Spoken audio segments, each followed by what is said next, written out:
welcome back to our weekly review of The Walking Dead. This week we are looking at Season 18, Episode 14, Still Gotta Mean Something. And as usual, I am here with Jason. Brains.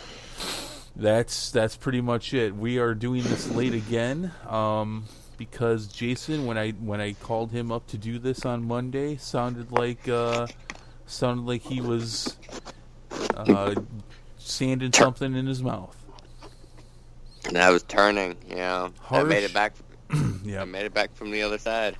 Harsh and hoarse, both the words that best used to describe what you sounded like then. So we're here a little late, but we're going to get this done. Overall feelings, Jason, of this week's episode? I enjoyed it. Overall, I would give it pretty high scores. Okay, we're gonna do the score at the end. I agree. I was cautiously optimistic, and at the end of it, we saw a lot, got a lot done with this episode. I enjoyed it. At the same time, almost through half the show, I'm kind of like, oh, this could go really south, really quick. I was very cautious throughout this whole episode. It could have been a stinker, but it was actually pretty good, and we had a lot of progression. Yeah, and we even got to see somebody got eaten. No, that was it just it was just the one. Just the one. Just the one. Yep. All right, so let's start at the beginning. All right. Let's see. So we start with Go ahead. I believe the episode started off with Jadis and her white dress. Yeah. So there's a lot to unpack here with this whole thing with Jadis and Negan and the things that happened there. There's a lot going on. First things first, one of the very first things we saw was Jadis took one of her community people and hid them. What the hell was that about? Yeah, that was a little weird. We never, as far as I can tell, we never saw any payoff to that. The only thing that I could conclude, and I don't think this is the case, is that the person they hid ended up being the walker that they had stuck on the cart and wheeling them around. But I seriously doubt that she would do that to one of her own people. Maybe. I mean, But I really don't know what to think of it, though. Yeah. We never. I mean, did that, or she kept like they're gonna bring him back for some further purpose later in the season. Well, and we never saw any indication that they made it or that they actually died. You kind of have to assume that they died because it was said in a previous episode that she was the only one left. Yeah. So the assumption is that person is dead, but we don't see her do anything with this carcass that she hid. I wonder if I guess I just wonder. I just wonder what that was about. We saw a lot about Jadis overall. And I have to say that overall, if this part of the season's done something, it's definitely made the garbage people more interesting. There's a lot more going on here. Now, we had seen subtle hints leading up to this, but there's definitely a lot going on. And just give Jason a second while he gets that yawn out. Yeah, my bad. Okay, so yeah, we saw Jason. Jadis takes off the jacket and everything, goes from black to white. Yep. Wearing white. What do you think that was symbolic of, if anything? I think probably symbolic of maybe a change in her personality or a change in her character arc. Revealing her true self, maybe? Yeah. Or, maybe it's sort of I thought it might be like an homage to something from the comic books. It was just weird. No, sir. There are no trash people in the comics. No. I meant like to maybe some other event. Oh no, not that I'm aware of. At least not yet. No. All right. Yeah, we're very comic free tonight. Oh, goody. Yeah. So I think that's a little bit of a misdirection. I think that was supposed to say, well, they're a dark and horrible person on the outside, but let her show her true self and blah blah. Maybe that, or maybe it's just overly symbolic. I think it's a little bit of a misdirection though. However, once the group has died, you notice that she's not talking stupid anymore. That's true. That is very true. And she's changed her look. There's a lot going on here. Also the fact that we got to see her quarters, her living quarters, which are very nice and clean. Yeah. Looks like she ordered it right out of IKEA. Yeah, like it. We're getting to sort of flesh her character out. Makes me wonder if like she sort of joined the trash people at some point. Like she wasn't the original founder of the trash people. She stumbled across them and sort of just adopted their mannerisms, but she was a survivor initially or something like that. That could be the case, or maybe she's the one that started them. And maybe that's I don't know. I got the impression that she's not from there, similar to what you're saying. Yeah. I get the impression that that was more of an outpost than anything. Yeah, you think there's more trash people somewhere? I think there's a larger group. I mean, the helicopter pretty much confirms that.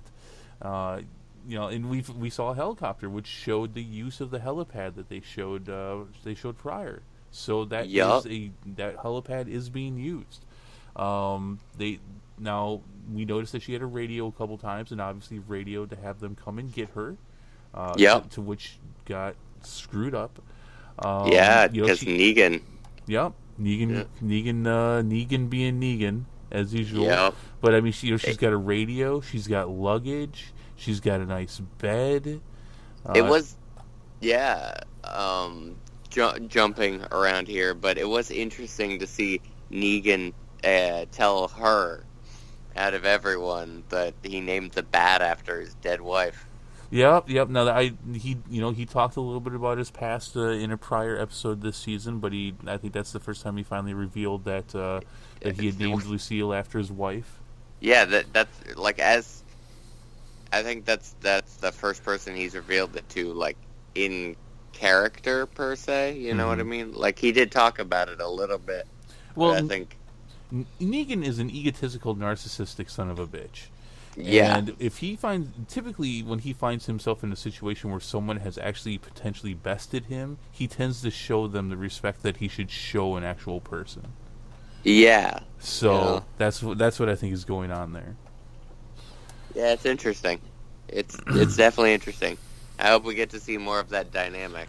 Well, my going theory right now is that they're going to take a huge left turn. We have 2 episodes left here. And while I don't know if we're going to necessarily see this by the end of this season, I think they're going to take a huge left turn, and they're going to finally say adios to everything that's been going on in the comics. And instead of expanding and doing a time jump like the comics did at the end of All Out War, we're going to discover what's going on with Jadis and this helicopter, and they're going to take this show into a completely brand new direction. That would be fun. That's what I think we're going to get. Yeah, I'm hoping so. So, now, granted, I don't talk to as many people, I think, about The Walking Dead as you do, but some of the people that I do talk to have been expressing sort of a frustration with Rick and his character. Now, are you leading into what had happened in this week's episode? Do you want to jump into that right now? If you want to. Are you talking about the fact that he and Morgan basically were mass murderers this week? Yeah, like after going on about this whole thing, even after Michonne was like, she's got to try and like stop him the way Andrea stopped her. So, well, I guess explain a little bit more. What are their frustrations with Rick? I don't have a lot of frustrations with Rick. Well, just, like, he's getting more and more villainous, but not in, like, a developing way. It's just, like, his character is sort of stagnated at this point. We're not seeing any developments, any change to him. This was a very symbolic show, and a lot of that symbolism was seeing Rick and Morgan And they took a couple instances to even try to even push us back to the first episode and what had happened in that first episode. Which, by the way, I think Morgan was lying his ass off. I don't think it had anything to do with his kid. I just think that's Morgan going, further and further into clear mode. He would never admit that he actually did something to be a good person at this point, which is why I think he did save him ultimately. So I think he was lying. But the show did a really good job of just. Here we are, 2.5 years into this apocalypse. Everything that's happened, all the good, all the bad. Here are the two people that you started the show with, essentially. Yep. Look at where they are. Look at what has happened to them. And I think in that sense, it did a really good job of just, look at what this world and the responsibility and the goals and the good and the bad. Look at what it has done to these people. Now, that being said, while I would like Rick not to be killing people like he did in the episode, I'm fine with it. In fact, it makes sense. Rick, ever since season 5, has been a bit of a murderer. He is a take no bullshit guy. Yeah. And actually, it fit to me that he had done it. Now, do I wish this would change at some point? Yes. Do I think it will change at some point? Yes. But it falls in line with who he is.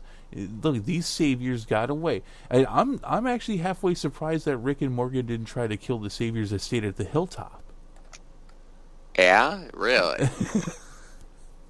It's like, because that if anything is the weirder part. Is like, well, they decided to stay, so now they're okay. But just because these guys, they decided to leave, which I think most of us, I think any of us would have a 50% chance of going one way or the other, given the circumstances of what those saviors were in for. They just have to die.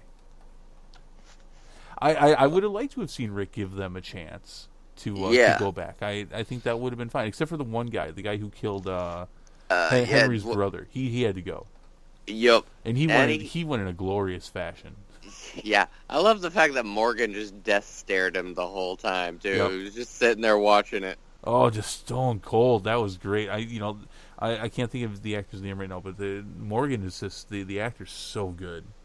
Oh yeah, he's just awesome. Also kind of the flip of that, you have when they're both they're both handcuffed or tied up or whatever, and Rick's like, hey, we'll take you back to the hilltop. It'll be okay.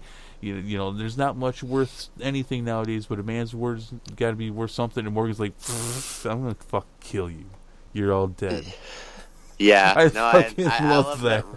Rick was like, oh no, come back to the hilltop. What's the first thing they do as soon as they get free? They kill the zombies and then turn the guns on the saviors. Yeah, well, I was expecting it. I honestly was, and I knew Morgan wasn't going to stop it. I mean, he was just telling them the truth. He's like, I'm just going to kill you. That's why I'm here. He's clearing. Yeah. Morgan's fucking clearing. He's been clearing the whole season.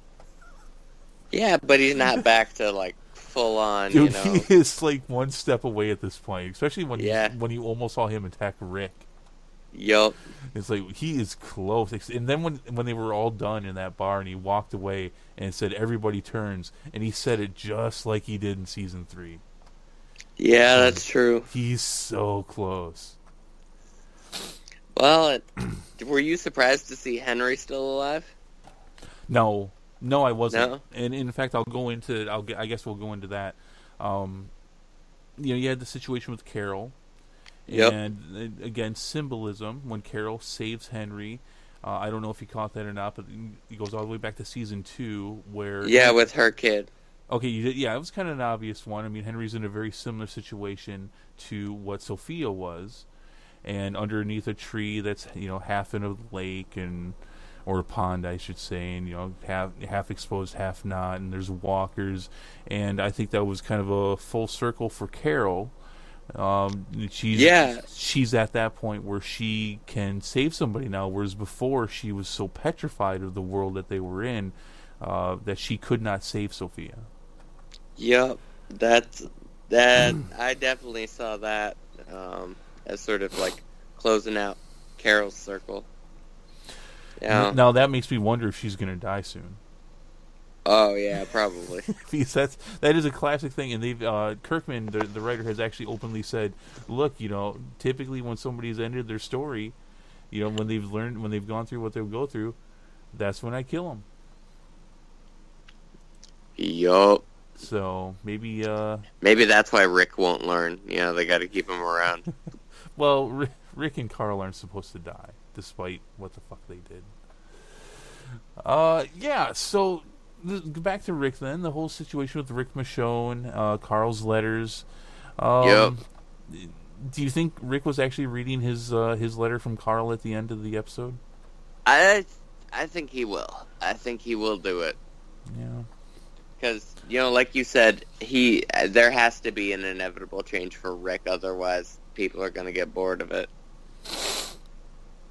Yeah, well, I refuse to comment any further. Yeah. What did you... Okay, jumping back to Jadis, what did you think about the photos in Negan? I think Negan had a point. See, here's the thing. Looking, I'm going to take another step back. Looking at Jadis, one thing's clear: she is not a leader. Yeah, she's not very smart. She doesn't make the best decisions. She's wishy-washy. She's very artsy, and this is coming from an artist. Although I'm not a wishy-washy artist, but she's an artist. She's very sentimental. She's not a leader, but yes, she's the leader of that group. And you have those pictures, and they're obviously pictures. I think they're pictures of the trash people. I think that's her and her community. Yeah. But Negan absolutely said it right. It's like, look, if you really wanted to do what you're doing, you wouldn't have left a bag full of guns here for me to take. And I don't know if that's necessarily he's hitting on something where she doesn't really want to do what she's doing, maybe. But I think it's just more of a she's kind of dumb. Yeah. she made a dumb decision, and you can't do that around Negan. That's for damn sure. Because next thing you know, tied up or not, he's gonna have a flare in his hand. He's about ready to burn the pictures, and he's got a gun pointing at you. Yup. So Negan's back with the Saviors. Yeah. So hold on, real quick. Oh shit. Yeah. So, okay. Sorry, I lost my train of thought for a second. Hold on. No. I'm gonna stop you. I don't want to bring that up yet. Nope, don't do it. We did see. I guess I wouldn't say a different side of Negan, but I think we saw a side of Negan for the most of that episode that we have not seen nearly as much as what we did. Do you think did this episode open your eyes more to the kind of person he is, or? Well, like you said, we've seen the side of Negan before, but it's nice to flesh that out a little bit more to see Negan more as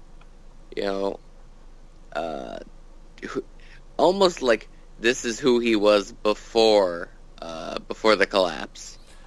Well, if he's anything like the comic, that's actually no. He was a bigger asshole. If from the comics, a little bit of spoilery here because this has only come out in the last year, but from the comics, everything that they've said about his backstory is true. He was a gym teacher. He was that asshole gym teacher we all hated. So, hopefully that you can see that elaborates things a little bit more. It does a little bit. I had one of those asshole gym teachers. We've all had that asshole gym teacher at some point. Like, dude, you teach elementary gym school. Do you really need to take it so seriously? So, I've seen a lot of people from this week's episode say that they're now very compassionate. They're a lot more compassionate towards Negan, and in fact, I think it was not unintentional that we saw Negan in a very humane light, where we saw Rick in a very inhumane light. I do believe that was by design. Yeah, preparing for the inevitable conflict and demise of Negan that's coming on the horizon. Well, yeah, I definitely think that they're trying to switch it up a little bit, and it's something that the show's done successfully, but again, way too drawn out, and not all the time. But they have successfully made you want to root for the other side on many occasions, or at least give you a good perspective of that other side. Yeah, I wouldn't say necessarily root for, but definitely give you a perspective of. I would agree with. And Negan in the show definitely has more of a god complex than he does in the comic. He's a bit more grounded in the comic, which he was initially too. But as soon as I saw that they were going to do the whole thing where people would kneel around Negan, I'm like, all right, they're going to take this up a notch or two. Well, yeah, it's television, baby. Yeah, but no, it's fine. Okay, so you wanted to talk about who Negan found at the side of the road, right? Yep. Yeah, who do you think that is? I have no idea. So I'm not totally sure, and I wouldn't bet on anything. My biggest conclusion, though, is that it's the person who saw Dwight turn on the Saviors. It's that person who we've not seen anything of since. Yeah. Here I was just gonna guess Jared Fogle from Subway. That's not funny.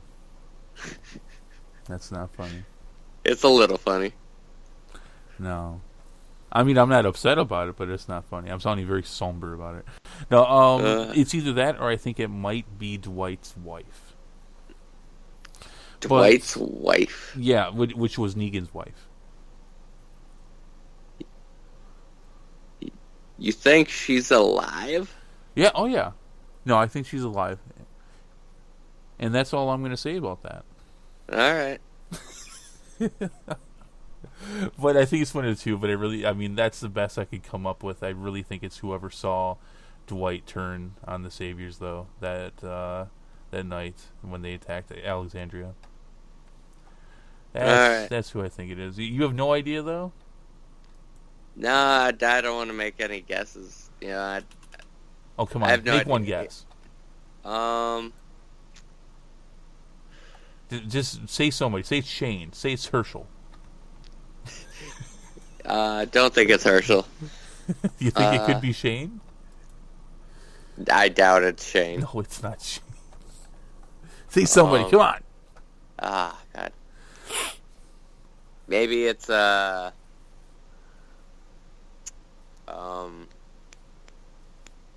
maybe it's Lucille back from the dead. All right, there you go. Lucille back from the dead.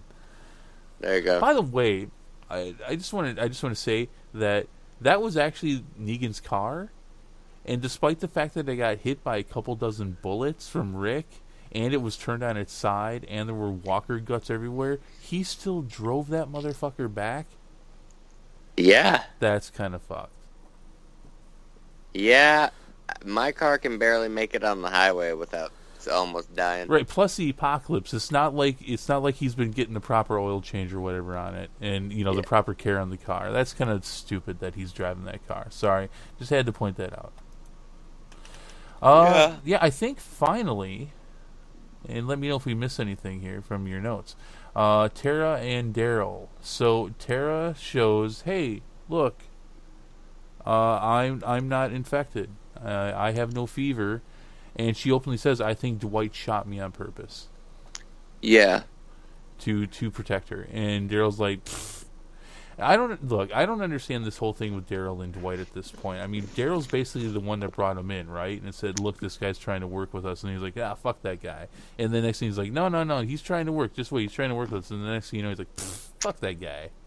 Yeah, I think Daryl's just become a plot device in this particular instance. Daryl is extremely weak this entire season. We've barely seen him do anything. What little he's done has been stupid. Yeah, well, I mean, I understand also that the actor's been branching out more. He's doing a lot of stuff with that new game that's coming out, Death Stranding. Oh, yeah, that's dumb. So I'm sure his schedule's a lot busier. That looks really dumb. Did you see the trailer for that? I did indeed. Yeah, that looks dumb. It looks like someone took LSD and started playing the PT trailer. Yeah. AKA, it looks dumb. But what we do see here is we see them spying on Eugene's outpost now. The bullet maker and his bullet making outpost. They want to kill Eugene. Yeah, well, they definitely want to do something. That was a smart idea when they said, look, don't take out the machines, take out the people. And they're going to find Eugene in there. And they're going to find Father Gabriel in there. And yeah, I don't know how much of this is going to be in the plot. Next week's episode looks like it's going to have something to do with it, but yeah. So what do you think is going to happen? I think either, like you said, they're going to take the people out. They might try and bring back Eugene and Father Daryl for the hilltop. You know, you just said Father Daryl. Did I say Father Daryl? Father Gabriel. He's barely awake, folks. I'm up. He took his alert. sleepy time medicine. Listen, it's not illegal to drink an entire bottle of NyQuil. Yet. Oh, all right. We better wrap this up. So, Father Daryl, and Mother Rosita. Oh, I wish Rosita was my mother. Why you have to say stuff like that, man? That woman is gorgeous. Not nearly enough Rosita in this season. If you say so. I don't know how anyone's bitches about, why do you gotta have Rosita? Just kill her off. I'm like, are you dumb? Great character, though, honestly. They don't use her enough. Her and Daryl both this season. Yeah. And just kill off Tara. Really? I was kind of wishing she had the infection. Oh, she's not sick. Fuck. She's so worthless. Well, people got contracts. Yeah. Yeah. Oh, so okay. So final things about that. Anything more about that? No, that No? covers all my notes. That's all your notes. Okay. So did you see the preview for next week? Nope. Okay. So we're gonna see some more. If you forgot this was happening, Aaron over at Oceanside. Oh my God! Yeah, I because did that's forget. a fucking thing. Holy crap! We haven't heard from them in like 3 episodes. I don't know if you noticed or not, but the stupidest shit happens over at Oceanside. Nobody likes this whole thing.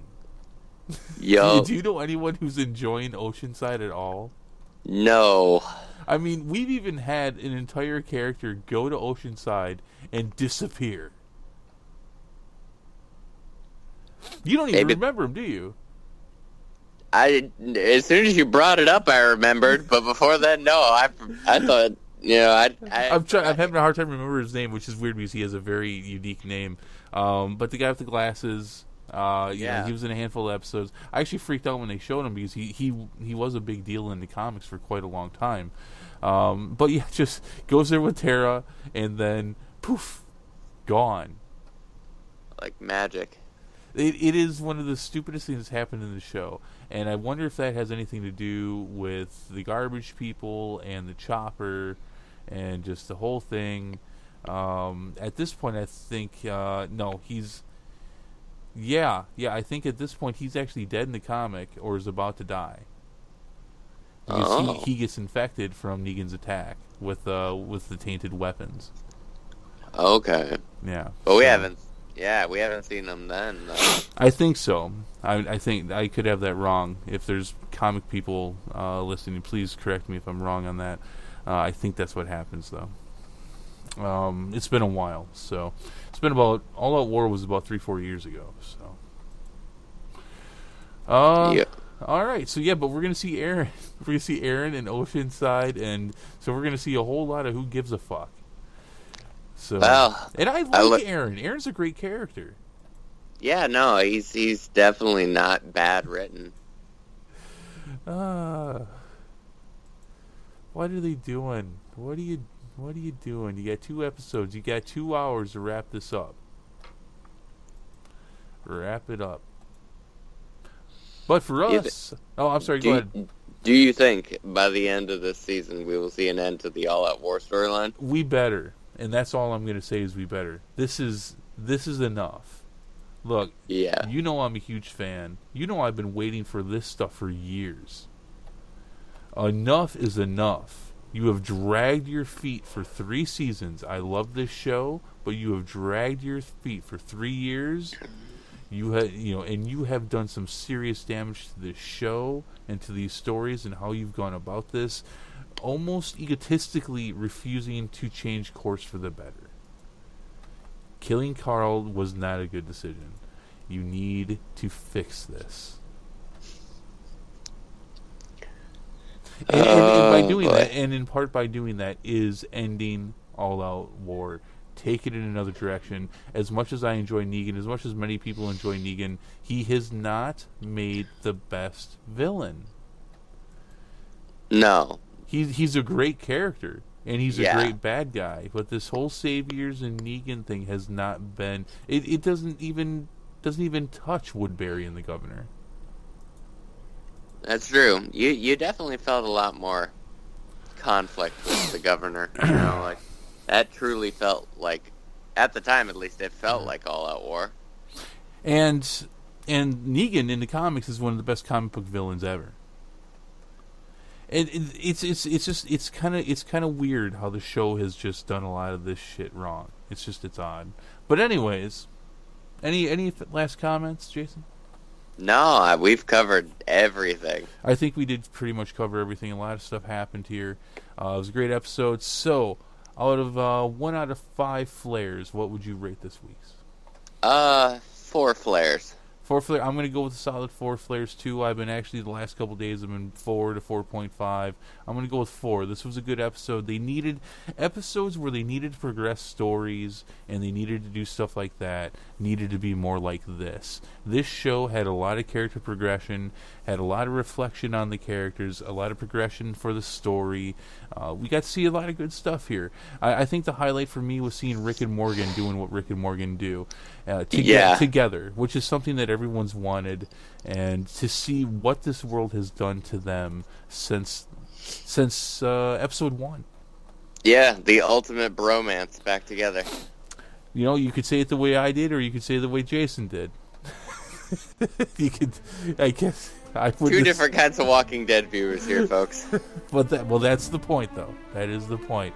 All right, well, that's going to do it for us. We will be back next week for episode 15. So, this is Chris, and as always with Jason. Yup. All right, we will see you next week. Bye.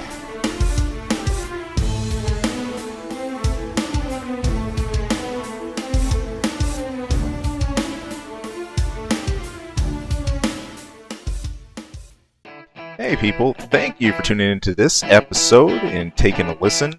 If you like our content, if you like what you're listening to, or anything we go over, hey, please, we would not only love to hear more from you, but it's great if you could throw some support.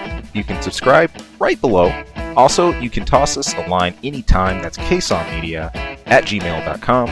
Of course, you can tune in for our channel anytime for movie reviews, game reviews, a lot of random wacky stuff.